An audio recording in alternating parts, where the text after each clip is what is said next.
Petite vidéo sur la création sur l'Amiga de l'animation du morphing de Cindy utilisée dans la vidéo sur la tablette graphique.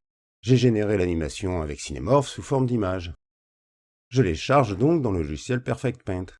Je les charge en RAM. Je prends toutes les images. Passette anime de test. Perfect Paint charge donc toutes les images et en fait une animation.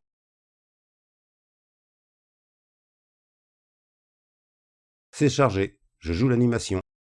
Oula, c'est bien trop rapide. Je vais donc changer la vitesse de l'animation.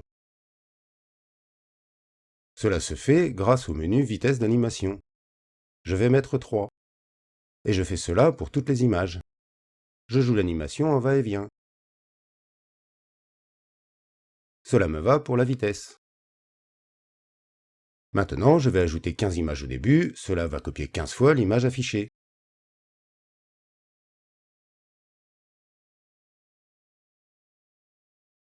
Les 15 premières images sont donc identiques, cela fait une petite pause.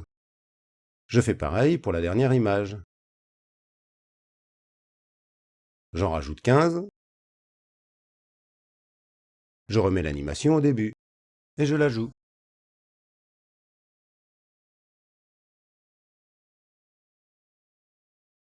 Voilà ce que cela donne. Le résultat est pas mal.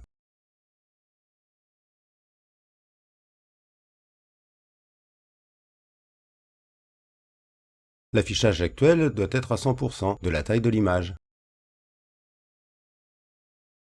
Je vais maintenant l'agrandir pour passer en 1280 par 720. Je change donc la taille de la page. En largeur, je mets 1280. Et pour la hauteur, je mets 720. L'image sera centrée, c'est le carré noir. C'est bon. Je fais cela en RAM, et c'est parti. Alors c'est un peu long, j'accélère la vidéo. Je ne l'ai pas coupé, comme cela vous voyez tout le processus. Il débute par sauver les images. Avec le PeerStorm et EMU68, c'est relativement rapide. Et surtout, il y a suffisamment de mémoire pour le faire en RAM. Il a fini de sauver. Il va agrandir la page et copier les images sauvées sous forme de brosse, centrées dans la nouvelle page. Pareil, j'accélère cette partie. J'ai fait une erreur, on y reviendra un peu plus tard.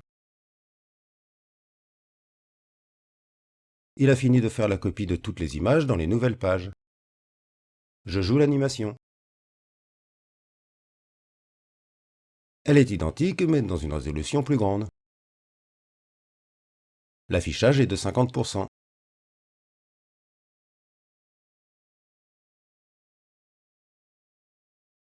Je vais l'afficher à 100%. Non raté. Je vais utiliser le zoom.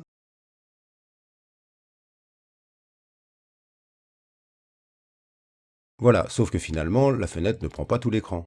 C'est bien une image en 1280 par 720. Je repasse à 50% pour l'affichage. Bon, maintenant je vais corriger mon erreur. Je n'ai pas choisi, avant de faire l'agrandissement, la bonne couleur pour le fond. Je le voulais en noir. Donc je vais le faire à la main. Ce qui n'est pas pratique, c'est qu'il faut le faire sur chaque image. J'accélère cela, c'est un peu long. Je prends l'image suivante et je peins le fond. Et je recommence ainsi de suite. Finalement, il aurait sûrement été plus rapide de tout refaire et de prendre la bonne couleur de fond que de le refaire image par image. Mais bon, je suis parti pour le faire, et quand on fait des erreurs, il faut bien corriger. Même avec un PeerStorm, c'est un peu long. J'imagine pas faire cela sur mon 4060 en fait. Cela prendrait des heures.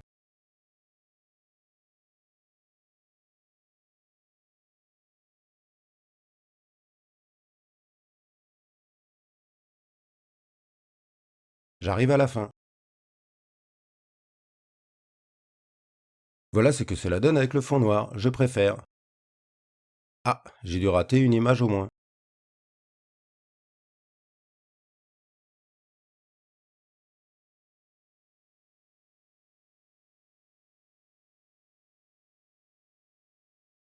Oui, une de ratée.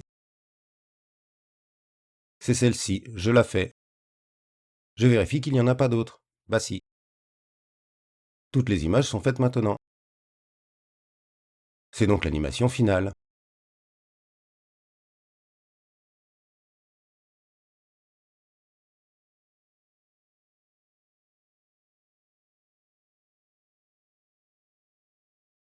Je passe maintenant à la dernière étape, la sauvegarde.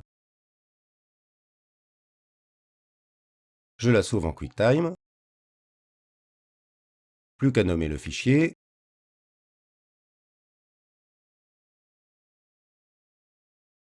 « 720, comme cela je saurai que c'est celle-là. Le reste, je ne change pas. Et c'est parti pour la sauvegarde. J'accélère aussi, c'est un peu long tout de même.